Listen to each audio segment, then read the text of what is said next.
Claire's childhood best friend had never been in a real relationship, so she took it upon herself, acting like the bossy big sister she always was, to plan the ultimate Christmas date for him.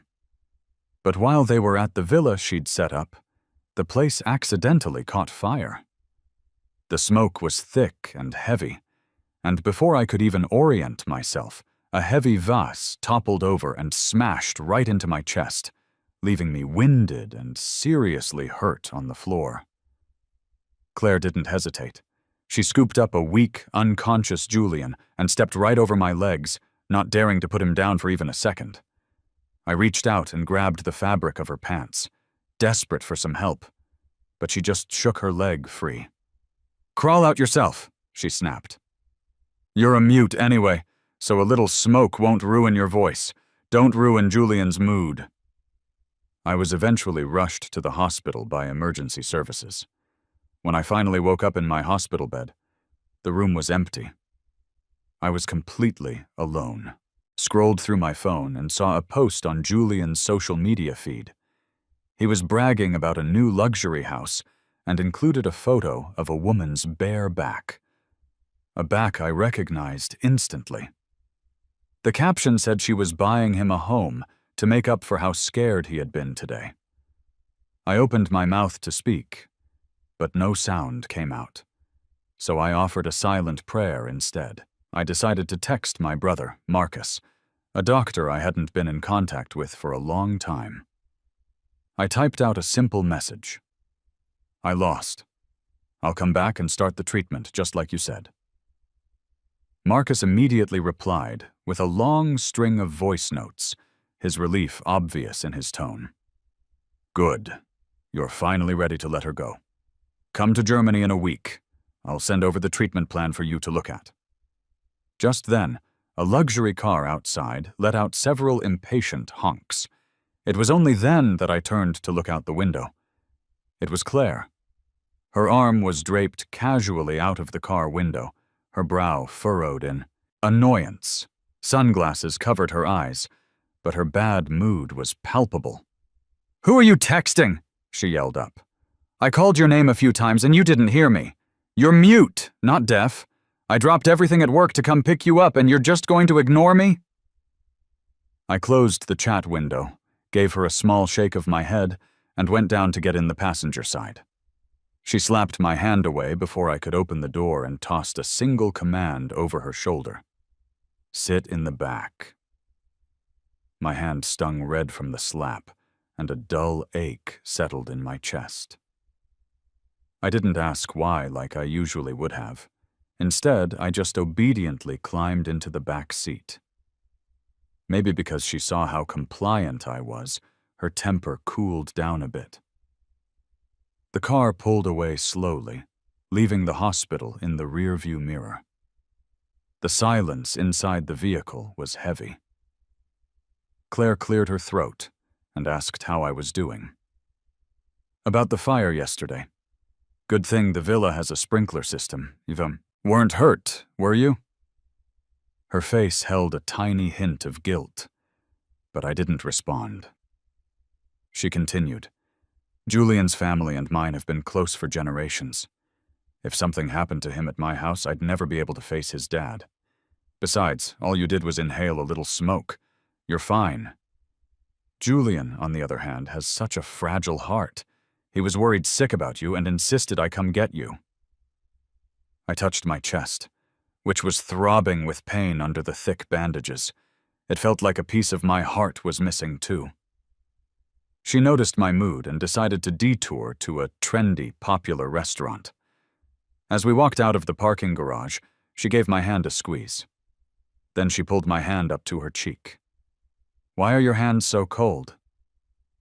I looked down and fell right into her deep, affectionate eyes. My heart skipped a beat. It was those eyes that had hooked me when we first met, making me fall helplessly in love with her for 7 years. Through all the painful scarring and struggles, those eyes were like a trap, constantly pulling me in like a moth to a flame. Gradually, they became the prison I lived in. I pulled my hand back. She froze for a second, a flicker of surprise crossing her face. "Haven't you always wanted to try the cake here? Come on, let's go in." Since it was Christmas time, the restaurant was running a special for couples. First-time couples visiting our shop get a discount. Just scan the QR code right here to check in, the server said enthusiastically. Claire took out her phone. "All right, let's check in then." After the page loaded, I saw the words, "Already participated," flash on her screen. The waiter looked awkward, and the way he glanced at me was strange. Claire quickly put her phone away, defensiveness creeping into her voice as she explained, "Oh, I remember now. My little brother Julian loves this cake, so I let him use my account to get a discount." The menu of signature cakes was dazzling, but it suddenly reminded me of my birthday. When I'd worked so late, I felt my blood sugar crash. When I got home that night, there was a cake on the table. An exquisite Black Forest cake. I had just unwrapped it when Claire rushed out of the bathroom in a towel, smelling of expensive perfume, and shoved me away. "Why are you so greedy? That's a gift for someone else." The air around her was thick with the scent of the perfume Julian had given her. I tugged on Claire's sleeve and signed simply, "Let's go. I don't feel like eating anymore." Back in the car, Claire took out her phone to look for other restaurants. A message from Julian popped up on her screen. "I miss you." Our profile pictures were a matching pair, but Julian's was the little teddy bear held by the cartoon character in Claire's picture. I'd protested when he changed it, but Claire had just brushed me off, saying, "If he wants to use that avatar, let him." She scrolled through her phone for a moment before claiming all the nearby restaurants were fully booked, then switched back to her chat with Julian and sent a hugging emoji. I looked down, saying nothing. I knew there were plenty of open places nearby. She just suddenly didn't have time for me anymore. Marcus sent over the treatment plan, telling me to read it carefully. "Ethan, are you sure about this? I tried to convince you so many times before, but you always said you didn't want to forget Claire. Once the treatment starts, she'll be a complete stranger to you." I signed the document without a moment's hesitation. Meanwhile, Claire, thinking I hadn't taken the hint, just lied outright. "Why don't you grab a cab back to the villa and pack your things? Something came up at the office. I have to run." She dropped me on the side of the road and sped off to find Julian. I didn't have much to pack, especially since most of my stuff had been destroyed in the fire. Just as I finished, the door was kicked open by Claire. She grabbed my luggage and dragged me out, her mood even worse than before.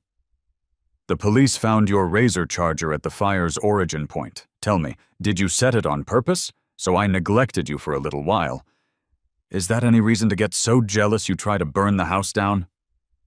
I quickly tried to explain using sign language, but she cut me off. "Just looking at your hands annoys me, waving around like flies. You just wanted to make Julian a mute like you and ruin his career, didn't you?" "I just wanted him to experience what it's like to be in a relationship. I gave you my heart and soul for 5 years, and you're still not satisfied?" I looked at her furious expression, completely defeated, and gave up trying to defend myself. In a week we'd be strangers anyway. What was the point of arguing now? Seeing my calm expression, she sneered. "I knew it. You'd never just admit you were wrong. I see you've had it too good living with me." She shoved me and my luggage into the trunk, slammed on the gas, and drove to a rundown apartment in a rough part of town. The place was dilapidated and filled with the smell of mold. "This is your punishment. The villa might not be worth much, but you really crossed the line this time. If I let you keep acting out your jealousy like this, today it's the house. Who knows what it'll be next?" She clapped her hands together and tossed me inside. Then she took a handkerchief from her purse, meticulously wiped her fingers, and scanned the room with disgust. "Your mind is filthy anyway. A dump like this suits you." The apartment was clearly unsafe. I frantically tried to type on my phone to explain that I didn't know anything about the fire, but the hand she'd slapped earlier was throbbing. Before I could even finish, she left without a shred of mercy. "Think about what you've done!" The rickety wooden door slammed shut behind her, plunging the room into darkness. I turned off my phone. Tears filled my eyes, and the room was once again consumed by the dark. Next morning, my alarm went off. I sat up, my whole body aching. I realized I'd fallen asleep leaning against my luggage. I rubbed my face with a faint, bitter smile and looked at my haggard reflection in the phone's front-facing camera. Only a few more days until I'd see Marcus. I couldn't let him think I'd been mistreated. I teach culinary arts at a vocational college. My fingers were a little swollen, and I was debating whether to call in sick. I put a pot of soup on the small stove. Just as I was thinking of an excuse to take the day off, Claire called. "Make a pot of yam and lotus seed soup. I'll be over to pick it up later." I used to make every meal for her, going to the market early to pick out the freshest ingredients. Over time, she got used to it. Even now, after kicking me out of the villa, she still ordered me around as if nothing had changed. Usually, she only asked for it when she'd been out schmoozing late and had a sore throat. A little later, I heard Julian's laughter from outside. "Ugh, there's an open sewer here. So gross." But the smile froze on his face when he saw me. "Is the soup ready?" I ignored them, and, abandoning the idea of calling in sick, decided to just head out. Julian snuck up behind me, opened the lid of the clay pot on the stove, and reached right for it. He yelped, "Ow!" and Claire immediately rushed forward in a panic and grabbed him. She knocked over the clay pot in the process. The hot soup splashed onto my skin, instantly raising a cluster of shocking red blisters. A suffocating pain hit me a moment later. I rushed to the sink to run cold water over it, but of course the water was shut off for pipe maintenance. "I'm sorry, Claire," Julian said. "I was just so eager to try the soup." Claire anxiously looked him over. "It's okay, as long as you're not hurt. Just be more careful next time." She turned back and frowned when she saw me sucking in sharp breaths of pain. "Make another pot for Julian. I'll call in sick. For you." I blinked back tears and shook my head. Her brow immediately clouded with anger. "I hate it when you put on that pathetic victim act. You can't even say a word." "The doctors looked at you and said your vocal cords are fine. Are you just pretending to be a mute to get my sympathy?" I just stared at her silently, my whole body trembling with a pain that felt like I'd been scalded from the inside out. I raised my hand and slowly signed. "I'll find a way to get it treated." Claire snorted. "You'll get it treated? How?" I looked at her face, so familiar yet so strange, and my eyes burned with unshed tears. "Claire, I'm really letting go of our memories. If it were possible, I would wish I'd never met you." Claire left with Julian. I took the morning off to treat my burns. While waiting for the bus, I saw Julian sitting in the passenger seat of Claire's car. Claire shot me a cold look. "He brought it on himself," she said dismissively. "Ignore him." Then she stepped on the gas and sped away. I stared down at my shoes. The festering wound on my ankle was covered in ointment, but it still stung. Julian and I worked at different campuses of the same school. Claire never gave me a ride to work. She said we had to be discreet and told me not to reveal her identity. But then she turned around and used her influence to get Julian a job as a music teacher at the school. It was raining, and my pant legs were soaked. When I got to school, my colleagues were gossiping. "The boss drove Julian to school again. You think they're a couple?" One of them nudged the other. "Hey, her real partner is Ethan. He's mute, not deaf, so keep it down." I went straight to the principal's office to hand in my resignation. The principal was Claire's aunt, so I knew she'd tell Claire about it immediately. But what did it matter? Claire would just think I was throwing a tantrum. As I neared the office door, I heard hushed voices from inside. "You two were so close. You grew up together. I thought you'd marry him," the principal said, confused. "So how did you end up with a mute? You used to be obsessed with that one singer, said you'd only marry a man with a clear, beautiful voice." Claire was silent for a long moment. "He saved my life," she said finally. "You have to repay your debts." I clutched the hem of my shirt, unable to listen anymore, and fled. The clouds hung heavy and damp in the sky, like a sheet of plastic wrap pulled tight over the world. After class, I was leaving the school grounds in a daze when I ran into Claire. "Come on," she said. "Let's go take a look at the suit we ordered." I froze, looking at her in confusion. "Aren't you injured? Once you've healed up, the suit won't look as good." I wanted to refuse, but her expression soured with impatience, and she pulled me forcefully into the car. At the formal wear shop, a staff member beamed and showed me a suit to try on. "Mr. Julian, this suit was custom ordered 6 months ago. Your fiancé is so thoughtful." Hearing the name, I paused, my hand retracting before it could touch the suit. Then I heard laughter from the next fitting room. "Claire, is this the groomsman's suit you picked out for me?" I immediately asked the staff member to help me out of the suit. Looking at the gorgeous garment, he asked regretfully, "Your fiancée hasn't even seen it on you. Don't you want to see the look on her face?" I shook my head. 3 minutes later, Claire emerged with her arm linked through Julian's, her clothes slightly disheveled.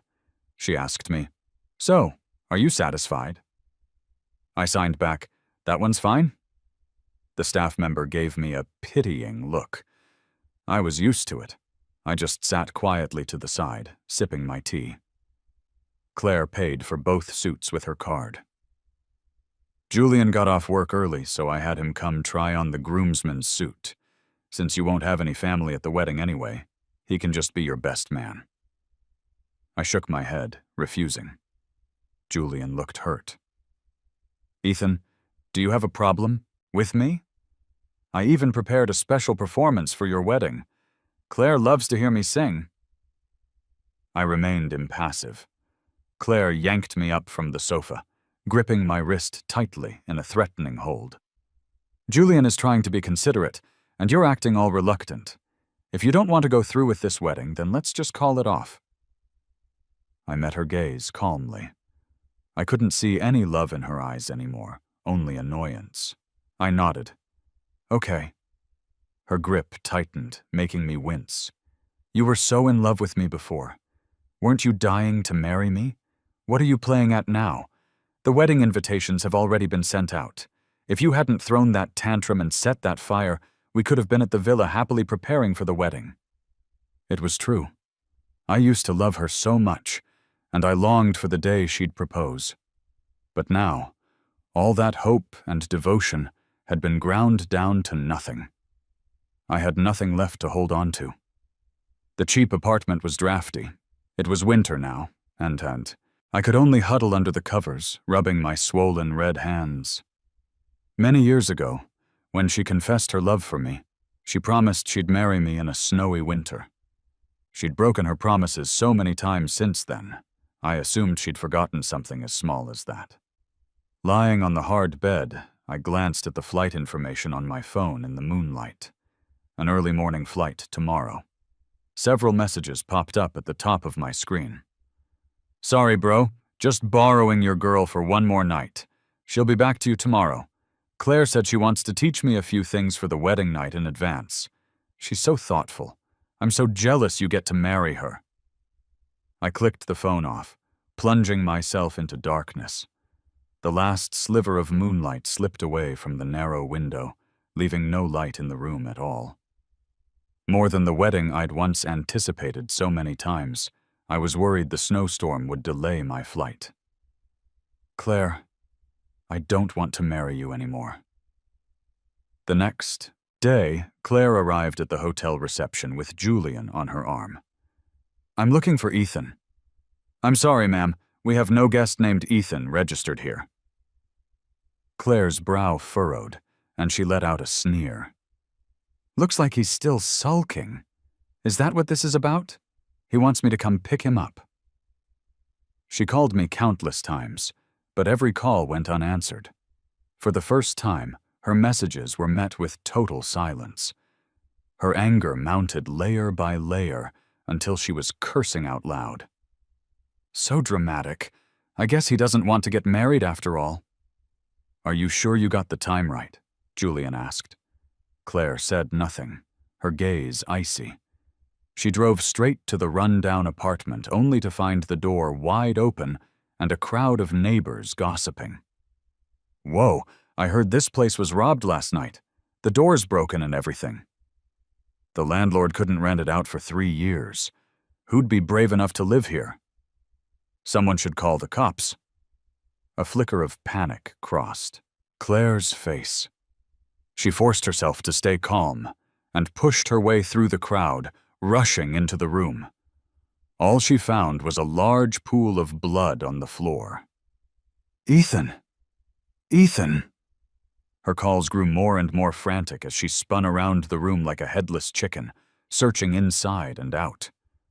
A resident she'd shoved aside grumbled, "Who is this woman?"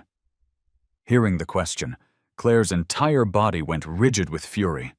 She grabbed the man by the collar and squeezed the words out through her teeth. "I'm his fiancée. We're getting married today." All the fight seemed to drain out of Claire. Her chest heaved as she panted, muttering something under her breath. She tore the room apart, but found that I hadn't taken anything with me. I had just vanished into thin air. A terrible thought popped into her head. She pulled out her phone to report a kidnapping, but then her eyes fell on some torn pieces of paper in the trash can she'd kicked over. She scrambled to pick them up and saw it was a medical report for a serious injury dated a few days prior. She read it over and over, her eyes widening in disbelief.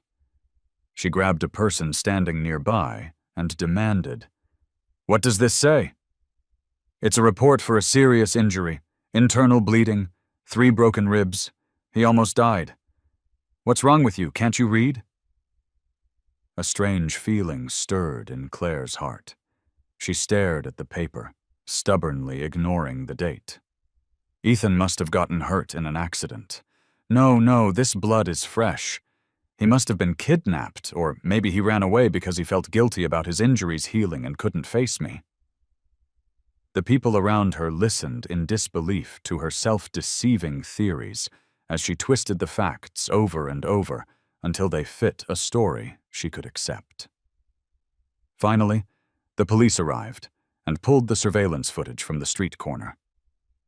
Claire stared at the printed screenshot from the video, on the verge of a breakdown. In the image, I was walking away alone, carrying only a small handbag. How is that possible? Our wedding is today. He's always wanted to marry me. How could he leave me? Just then, Julian, who had been waiting at the hotel and came looking for Claire when she didn't return, showed up. After figuring out what was happening, he said with feigned concern, "Claire, the ceremony has already started. The press releases and invitations have all gone out. Now he suddenly disappears? He's trying to humiliate you." His eyes darted around, and he wrapped his arms around Claire. His face flushed a little. "Claire, we already rehearsed yesterday, didn't we? If you don't mind, I'm willing to marry you." Her vacant gaze fell on him. The royal cufflinks on his sleeves seemed to mock her. They were the ones she had won at an auction for me, worth millions, but I had almost never worn them, keeping them carefully preserved in a jewelry box. And here was Julian, having casually dug them out and put them on. Claire was furious. She reached out and ripped the cufflinks right off his sleeves. Before Julian could even speak, Claire's chilling glare froze him on the spot. "My husband can only be him. I taught you about love. so you could experience it, not so you could try to take his place. For the next few months, she searched for me like a madwoman, offering a huge reward for any information on my whereabouts. But I had almost no friends in the country. The closest person to me was her, and if even she didn't know where I was, no one else would. Meanwhile, I had landed at the Berlin airport. My brother, Marcus, was waiting for me outside, dressed in a light gray trench coat. He opened his arms and pulled me into a pained hug, his first words choked with emotion. When he heard what I'd been through, he was speechless with anger for a long time. He gently stroked my hair. If you had never met her, none of this would have happened. I buried my face in his warm embrace and cried silently. My brother laid out a treatment plan for me, a long-term course of repeated hypnosis. The goal was to make me forget the trauma I had experienced, forget the unfortunate past that led to me losing my voice after saving Claire, and of course to forget Claire completely. A year later, Claire, who had nearly driven herself mad searching for me, happened to see an interview with me on an international music program. She was sitting at a bar, drinking herself numb, when she looked up and saw my face on the screen. She rubbed her eyes in disbelief while my gentle, clear voice flowed like a mountain spring. That's Ethan, the genius singer-songwriter who just made a comeback in Germany. You listen to his song Wilderness all the time, don't you? I think he had some kind of accident later on. Hasn't sung in 7 or 8 years. Now he's back and at the top of his game again. A bunch of movies are asking him to do their soundtracks. The bar owner was a friend of Claire's and would often chat with her when he wasn't busy. Claire didn't hear the rest of his rambling. She immediately shot up and rushed to the airport. Her heart, once gray and dead, started beating again. Her fingers trembled and grew hot with the joy of finding what was lost, fumbling with her keys several times. Her driver came over and steadied her. Sitting in the car, she felt a mix of joy and despair. So Ethan was my favorite singer all along? Why? Why did he never tell me? And I kept taunting him about his voice. Her confused thoughts churned over and over until she was sitting in the VIP lounge at the airport, the faint buzz of the alcohol completely gone. Backstage at a concert rehearsal, Marcus came to pick me up early from work. Across the street stood a person, her face slightly thinner, but her eyes shockingly bright. I looked quizzically at my brother's slowly clenching fists. Do you know her? He let out a contemptuous sneer. Know her? She's my enemy. Claire ran toward us, calling my name. She tried to take my hand, but Marcus swatted it away. Get lost. How did you find us here? Claire's eyes were fixed only on me, a storm of emotions churning within them. I tilted my head, curious. And you are? Claire froze, only then noticing how close my brother and I were standing. She bit her lip, but the bitterness of jealousy and suspicion spilled out. You were faking it the whole time, weren't you? You played me for a fool. Do you have any idea that I spent a year looking for you like a pathetic dog? You could talk the whole time, so why didn't you tell me? Marcus grabbed the distraught woman, looking down at her with contempt. I'm his brother. Ethan has just recovered his voice, and in the process he's completely forgotten the person who caused his psychological trauma. Claire suppressed the helplessness in her eyes and asked relentlessly, Ethan loved me so much back then. How could he forget me? I was the most important person in his life. I don't care what you two called each other, but he's my future husband. Marcus's face went cold as he pulled me behind him, shielding me from Claire's sight. Not all sibling relationships are as disgusting as yours and Julian's. Claire's face turned pale. She tried to argue, but I just yawned. Bro, let's go. It's your birthday soon. I've already ordered all the ingredients to make you that beef soup you love. Claire let out a low snarl and tried to block us, but security held her back. She collapsed to her knees, completely broken. Every year on her birthday, I used to make her soup. Now all of it was just another unfamiliar blow to her. The next day, Marcus was called in for an emergency case, so I prepared to head out on my own. As I walked into the underground garage, a hand clamped over my mouth. "I'm calling the police," I yelled, my voice muffled. "I'm your fiancée. I'm Claire. Ethan, I was wrong. I've cut off all contact with Julian. Please forgive me, okay? Stop pretending you have amnesia just to mess with me." The woman's anguish didn't seem fake, but I was still confused, trying to remember if I knew her at all. All she saw in my eyes was bewilderment. In the struggle, the treatment forms in my bag scattered across the floor. I had been undergoing psychological treatment for a full year, and today was my follow-up appointment with the doctor. The checkup form stated that my memories related to Claire were now almost completely gone. Claire traced the words with her finger, reading them over and over, a bitter taste growing in her mouth. She looked up, her face streaked with tears. "Did you hate me that much? But you were the one who was in the wrong. If you hadn't set that fire, we'd be married today." While she was reading the report, I secretly called Marcus for help. But Claire noticed my subtle movement immediately. Her face turned ashen as she smashed my phone on the ground.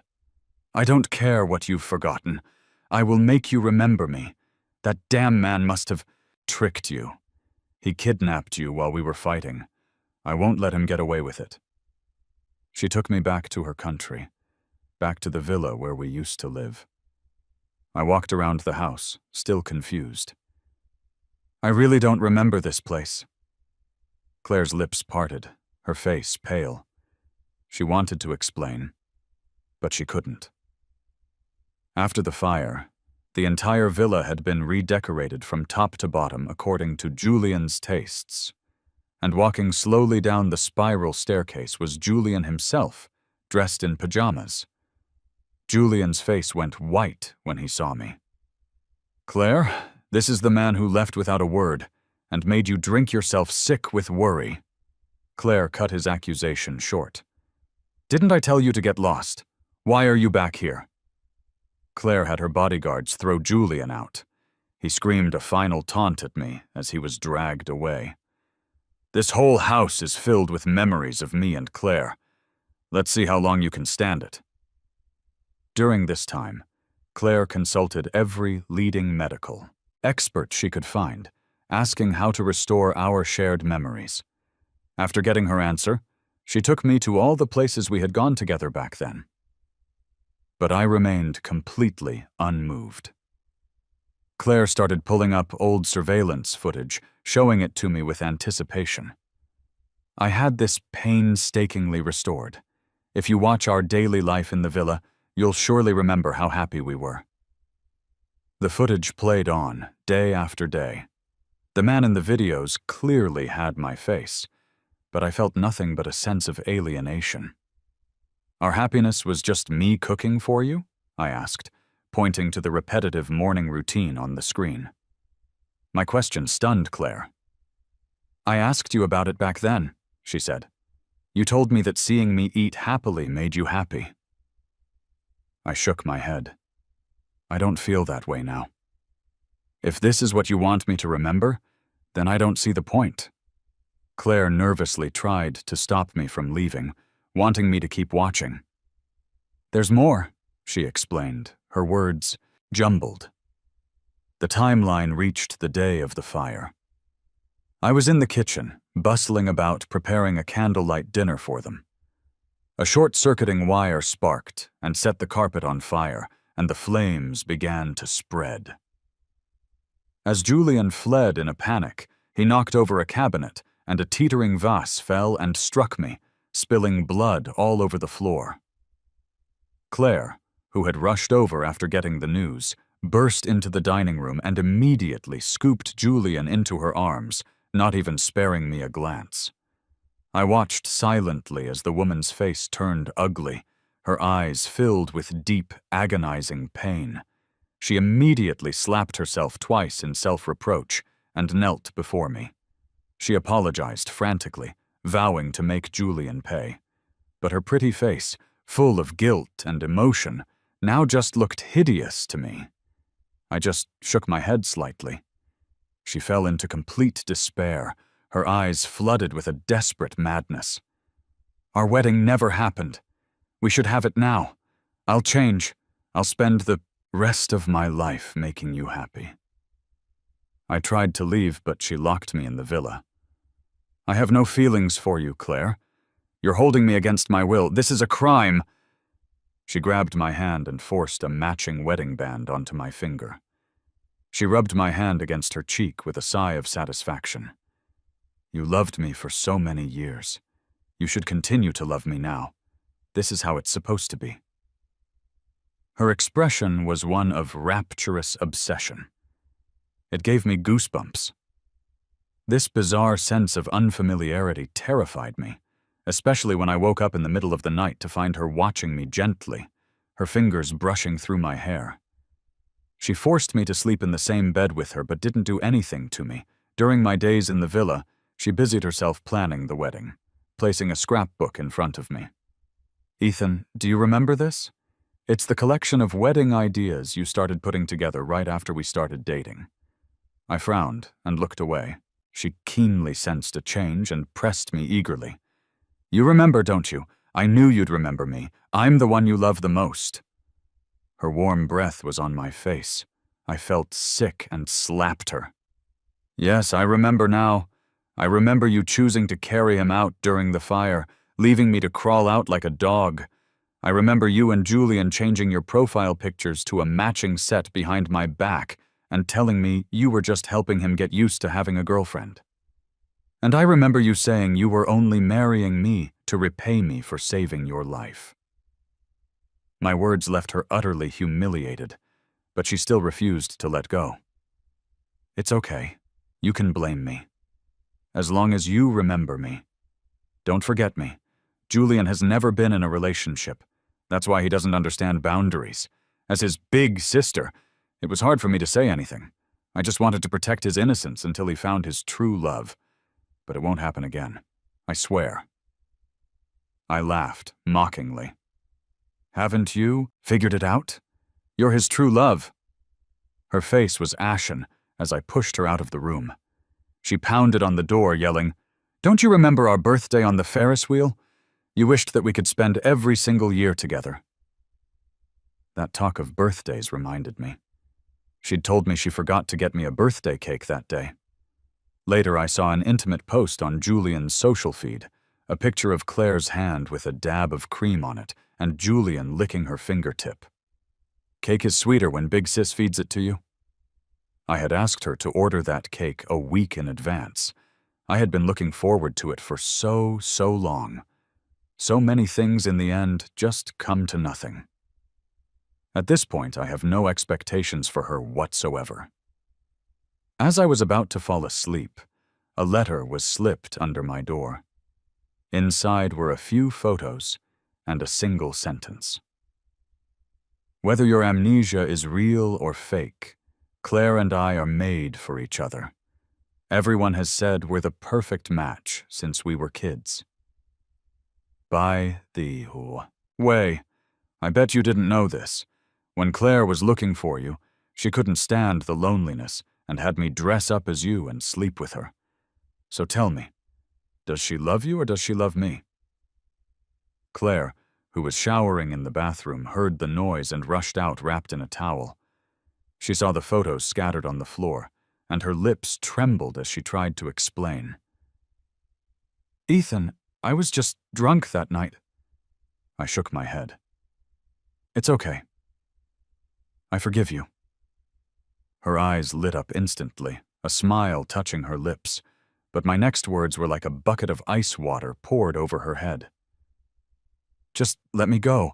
I don't care about any of this.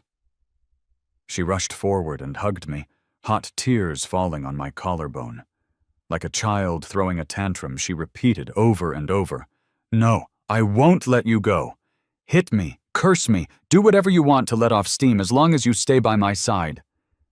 The next day, She drugged me with something that left my muscles weak and helped me into my wedding suit. My back, she discovered the massive network of scars from the burns and the impact. A shocking sight. Looking at the perfectly tailored suit I had once so eagerly awaited, she suddenly doubled over and began to sob, punching herself repeatedly. "Ethan, I'll spend the rest of my life making it up to you. As long as you stay with me, you'll remember how much I love you. I will heal every one of your past traumas. Please just trust me, okay?" I said nothing, offering only passive resistance.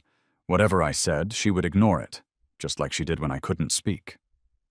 On the day of the wedding, she helped me to the center of the altar.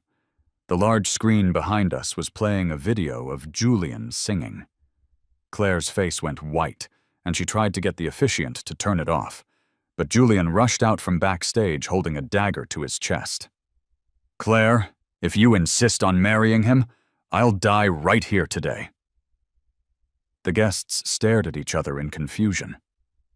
Claire spoke coldly. "Give up. The only true love of my life is Ethan." Julian's hand trembled, and the tip of the dagger broke his skin. Blood seeped through his suit, dripping down his chest. At that moment, Marcus appeared. He walked onto the stage, coldly observing the farce. Because of the invitations and the wedding, my brother had finally managed to find me. As soon as I saw him, I pulled my hand free from Claire's grasp. She grabbed me again, her voice pleading. "You'd rather go with him than accept the happiness that's right in front of you? I'm the one you're about to marry." I looked at her calmly. "You're just a stranger to me now. Falling in love with you was the biggest mistake of my life. I should have just let those thugs kill you back then." Claire was heartbroken, desperately clutching my hand. Beside her, Julian was bleeding more and more, his face growing paler as he begged, "Claire, look at me." Claire didn't even glance at him, just impatiently snarled, "Get lost." Her eyes were fixed on me as she apologized frantically. "Ethan, I'm sorry. I was just fooled by his act, his fake naivety. He means nothing to me, not even a single hair on your head." Julian's eyes, filled with a mixture of sorrow and rage, locked onto me. He raised the dagger and lunged. Claire threw herself in front of me. The blade sank into her shoulder, and a droplet of blood splattered onto her eyelashes. When she blinked, it left a trail like a bloody tear. The guests who had just been watching the drama unfold screamed and called the police. Claire hissed in pain but forced out the words, "Can you give me one more chance?" No. I had already given her countless chances. This kind of disappointment doesn't happen in an instant. It wasn't a single snowflake that caused the avalanche. The mountain of snow was already there waiting to collapse. In the car, Marcus looked at me, still shaken. "Are you okay?" "I'm fine. They're the ones in trouble now." The gossip was already exploding on social media. A lot of people had been at the wedding, and the ridiculous story was spreading like wildfire. But what made it even bigger was the song Julian had been singing. It was flagged for plagiarism, and fans of the original singer dug up all his dirt. The music competition he'd won back then? He'd been lip-syncing. Claire had used her power to award him first place and get him into the finals. I closed my eyes and drifted off to the soothing music in the car. I was so tired. During the days Claire held me captive, I hadn't gotten a single moment of peaceful sleep. In the sweet dream, the deepest waves of my sea of memories surged forth. I had been a genius composer, famous at a young age. I'd just finished my first original concert tour and was about to make my mark on the music world. After a city cultural exchange event, Claire was targeted by business rivals. She was the upperclassman I'd had a crush on in college. When I saw what was happening, I didn't hesitate to create a diversion to help her escape. But in retaliation, I was kidnapped and held in a dark room for 3 days and 3 nights. When she came to rescue me, we were ambushed. I shielded her with my body. The trauma of the attack left me with PTSD, and I lost the ability to speak. She promised she would never let me be hurt again, but time and time again she was the one who hurt me the most. I will listen closely to the voice of your heart, no matter how quiet it is. But later, in the fire, her eyes were only for another man. Marcus went to Germany to study medicine just to cure me, staying there for 8 years. 3 years ago, he told me there was nothing physically wrong with my vocal cords. If I could just erase the memory of the original traumatic event, my voice would naturally return. But back then, all I wanted was to be with Claire. I couldn't imagine forgetting her. So I made a bet with Marcus. I told him that Claire and I would definitely get married and be together forever. "I'll send you an invitation, so don't you dare back out," I'd said, nestled beside Claire, thinking I had a firm grip on happiness. In reality, I knew I had lost a long time ago. I just stubbornly refused to admit it. But now, I would never cling to her side again. I could finally admit with a clear head that I was a failure in love. After a successful opening night of my concert tour in Germany, I got some news from back home. Julian had been sent to prison for assault, while Claire was under investigation for abuse of power and financial crimes, which had uncovered even more misconduct within her company. I was now an accomplished singer, writing my own lyrics and music. I could do whatever I wanted instead of letting Claire assign me to a job as a culinary teacher at a school while mocking the music I occasionally wrote as a pale imitation of a real artist. The psychological treatment I had paused was also continuing. My world tour took me across 5 continents. At every show, in a corner seat in the front row, there was a gaunt figure dressed in the same outdated designer suit she'd worn for years. I was a little curious, so I would find myself glancing at her from time to time. Whenever our eyes met, she would light up like a candle flame. And when I looked away, a stranger once more, she would flicker out. Who was that? Probably just a fan. Another year passed, and I never saw her again. Where did she go? I don't know. Maybe she ran out of money for tickets. My concerts are impossible to get into now. I pressed the black and white keys and continued to sing. So spread your wings and learn how to fly. Through every green leaf on every single branch. Wherever the wind blows, that's where I'll fly.